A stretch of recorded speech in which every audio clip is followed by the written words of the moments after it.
What's going on, guys? Octavian here, playing Kingdom Hearts Union Cross. We're on the JP version, doing the Phil Cup. I ended up not doing a video for the whole thing. Basically, you just can't use any tier 4 or, well, tier 5 or higher medals. You have to use all tier 4 or lower, which for a newer JP player like myself is incredibly difficult. I managed to get through, most of them pretty easily. I just skipped 14 because it didn't have any good rewards, and I didn't want to waste my time with it. And I went right to 15. And I really struggled with 15. I really didn't think it was possible, to be honest. I spent a lot of time on it and just trying a lot of different stuff. With the medals I had. I started playing shortly after right before the second anniversary. So like right when the Union Cross medals came out for Sora and Pals 2, thankfully, because honestly, I think that medal is pretty necessary if you're a newer player to even have a chance at doing this. So I finally figured out a strategy that works. Very happy with myself because it took a lot of trial and error. Had to dedicate a lot of resources, getting skills and stuff like that on medals I wouldn't normally use skills on. So it took a lot of time and effort, but I finally got it, and I got the 3,000 jewels. The reason I tried so hard on it is I needed these 3,000 jewels in order for me to get HD Pete, to have enough to mercy him before his banner ends. So I was really desperate to do it. I didn't want to waste those pulls I did, even though I did get, King Mickey EX, so that was good. I want to show you guys how I did this, because this is something that I'm sure a lot of people want these, and a lot of people are in my same situation where they're not finding out a way in order to do this. So basically, this is my setup. Very unorthodox, as you could imagine.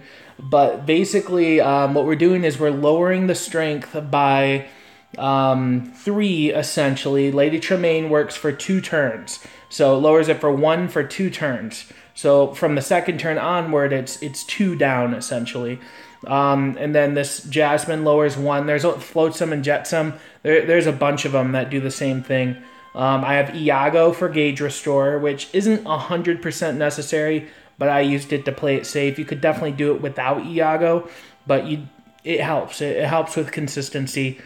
And then I have my Sora and Pals 2 with extra attack, which hopefully everybody that played during that time period got this. But this is basically going to be a strategy with no HPO. If you have HPO or Tigger, Pooh, and Rabbit, this is much more manageable for you guys. If you don't have those, this is going to be a real struggle. So this is my main buffer here. And then my main damage dealer is, and you can use any of these. You don't need to use this one, guys. But any of the bosses that we got from the rating, I came in late enough that I was only able to get Behemoth. Twilight Thorn was like just ending when I got into it. So I got a Behemoth fully gilted with minus 60 aerial. Minus 60 aerial helps a ton for this. So if one of your 3 has that, that's probably the one you're going to want to use. Worked out that, fire or power was weak against speed, or speed was weak against power. So this worked out really good for me. You really need 0 gauge. You don't need XL 100%, but at least like 0 gauge attack boost 3 100%. One of the two. But you really need a 0 gauge, or you could get away with a 1 gauge, maybe a 2 gauge, but probably not.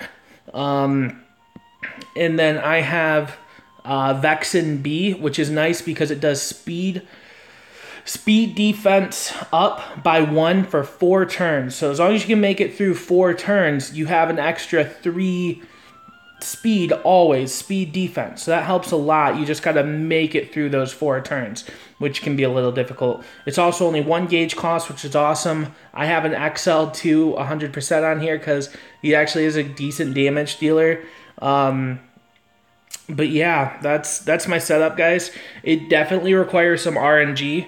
I'm just going to jump right into it and show you what I do. The main thing you need to do is you need to be able to kill...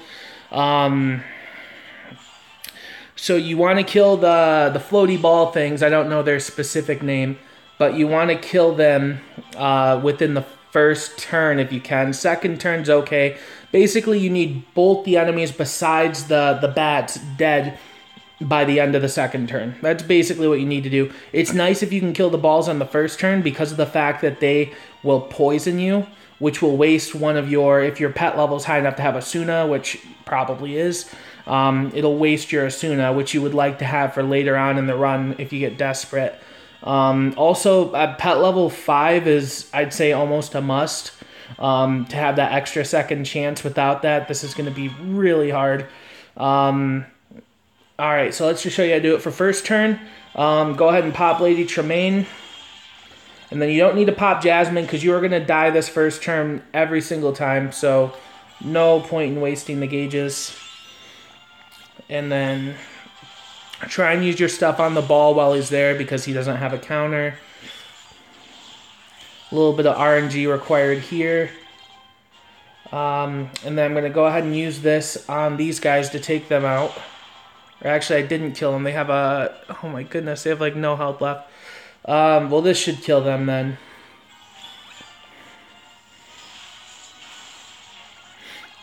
And you really do want to try and have him run his counter out on that first turn so that he doesn't use it at the beginning of your second turn, because that could cause you to wipe and have to start over. So there we go. We got one down.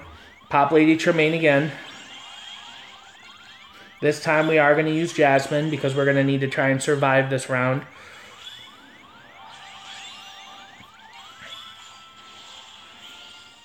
And ideally, you don't want the counter to be at 1 at the beginning of your next turn because that could easily lead you to dying in the right circumstances. Try and move this up a little bit. All right.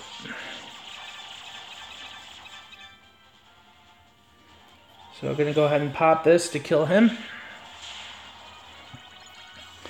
Pop this, and then I should survive this turn, ideally. Close, but I survived it. But see here, this is where the struggle is. Now I got to try and survive this, which I might not. So, nope. So that's a wipe. And this is something that is going to take a lot of RNG, guys. There's a lot of luck with this. So once you get to the point where you're able, after that turn, I have enough buffs and debuffs that I can survive pretty easily turn to turn. But the problem is, and I'm not 100% sure on exactly how this works, but basically, guys, the bats have an attack that it uses, and from my experience, it uses it in between like 50 and 30 health. If the turn ends and it's in between 50 and 30 health, it uses this spinning attack that just, it wipes all your buffs, all your debuffs, and it annihilates you. Like, it's impossible.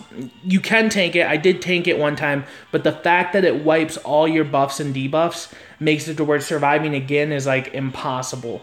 So you're pretty much done at that point.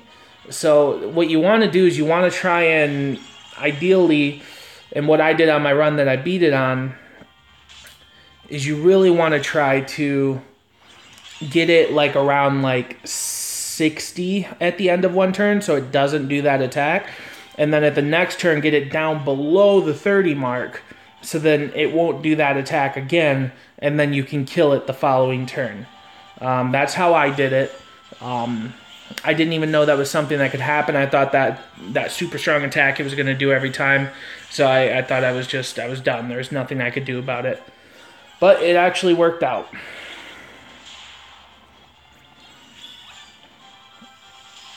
Alright. So pretty much the same scenario happened there. A lot of RNG is in this. I'm hoping to get it to where I'm at least, to the bat solo. So I can show you guys really how that functions.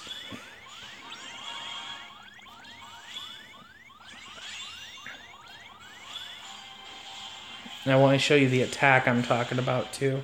That just annihilates you. I'm sure if you've tried this and gotten that far, you've seen it. You know what I'm talking about. Alright.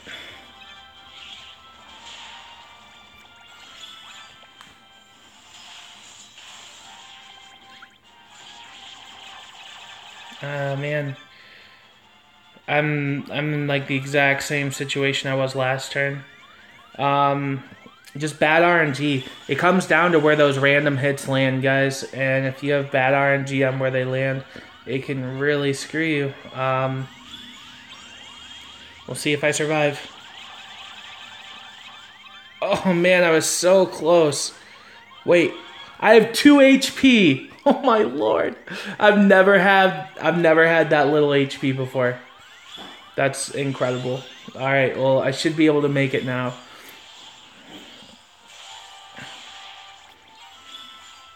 Get my healing from them, and Vexen heals you as well. And then purposely, I'm going to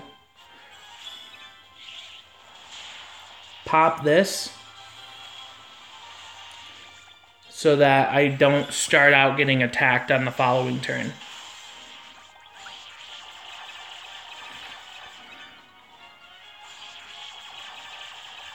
Alright. And as you can see now, I can survive pretty easily. But you see, had I not done that, I possibly could have died, because without all my buffs, that attack for running out of its counter actually could kill me. So you got to be a little careful with that. And then from here, it's pretty much just kind of autopilot and hope RNG's on your side. Really, that's all it is. Hopefully I get it this run. I love that when you're poisoned, it makes your swords purple.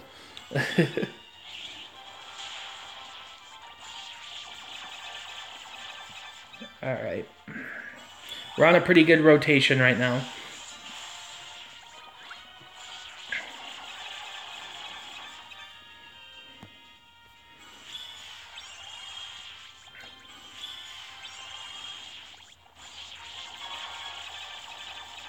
And I do, most of my attack boosts that I have are just attack boost S's. I do have one XL on there.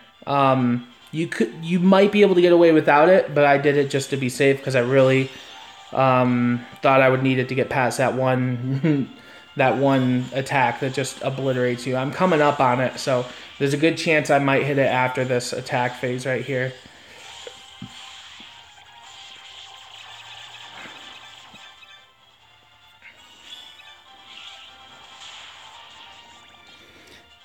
Yeah, see, I'm at the 50 range.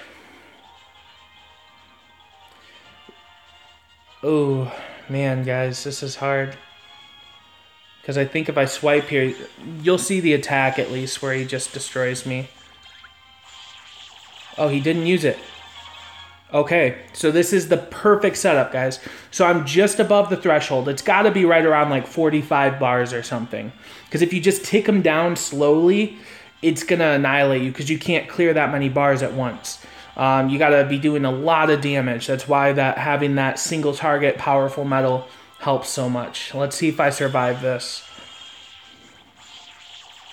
Okay. And then this will get me, this should, theoretically, if my theory is right, I've only done this once, this should get me past the threshold where he won't even use the attack. Heck, I might even kill him. Probably not, though.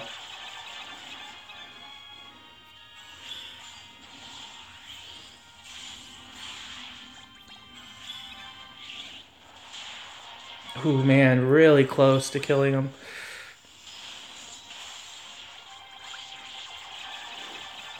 And then I believe he won't use that kamikaze attack. Oh, he used it. So it must not be a threshold. It must be pure luck. And I'm dead. So that's it, guys. That's how I beat it. Obviously, there's a lot of RNG involved. I think just maybe just when he gets in that threshold of health, like below 50 bars, he has a small, like maybe a large % chance of doing that attack. And you just got to hope you get lucky and he doesn't do that attack. Because when I did that second attack, he didn't do it. I didn't have him do that super strong attack against me once.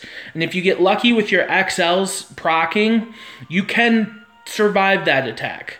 It's really hard, but you can. But doing it more than once in a row because it wipes the buffs is not very possible. So that's it, guys. I hope this helped you guys out. I hope you guys can get these 3,000 joules. I was so happy that I was able to get this. I was really bummed. You know, this is like the first challenge in JP I haven't been able to do since I've started playing. So I was pretty upset about it. But hope this helped you. I hope this helped you guys out a lot. Definitely subscribe if you haven't already. Like the video if you thought it was helpful, and leave a comment if you had any questions. I'm more than happy to help out, guys. I hope you guys have an awesome day. I'll catch you later. Bye.